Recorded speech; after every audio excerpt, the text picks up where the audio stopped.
Update 49 begins the colossal rework of ESO classes with the Dragonknight. Several Dragonknight skills have changed and many were shuffled between their 3 skill lines to provide better balance and role diversity. The most notable change to Dragonknights is the elimination of every poison-based skill from their arsenal. Decays are now dedicated to fire damage and fulfill the fire mage or warrior fantasy. But how strong are they? I ran a few parses with pure and subclassing builds to find this out. I have tried a few different combinations with sets that focus on fire damage, damage over time and strong endgame sets like Aegis Scholar, Null Arca, along with some of the strongest mythic items. The results are quite interesting. The Magicka Dragonknight pure DPS build is significantly stronger than what it used to be, which makes Decays reliable to use as a pure class. All 3 skill lines now offer good offensive and support options that increase DPS and help you deal more damage. Magicka Decays also have 2 setup options, one focusing on light attack weaving and the molten whip spammable, and a beam setup focusing on the engulfing dragonfire skill. Both setups are slightly similar in power and fun to use depending on your preference.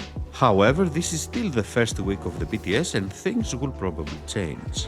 So the 2 setups and their main skills might be stronger or weaker in the end. But as it stands now, they are both strong and fun to use.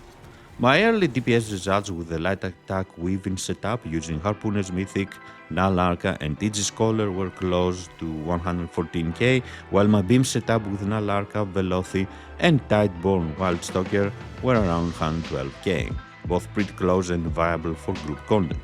Stamina Dragonknights seem to be slightly weaker than their Magicka versions, but they are still stronger than the Decay pure class we have on live right now. The changes to the Dragonknight class seem to have affected subclassing more. My previous Decay subclassing setups don't seem to work as well as before, and this is because the good Decay skills are now in all 3 lines of the class instead of only Ardent Flame. So by picking one only Decay line for your subclassing setup, you are losing power. Because of this, it seems to be better to create Dragonknight subclassing builds using 2 Decay lines for the best results.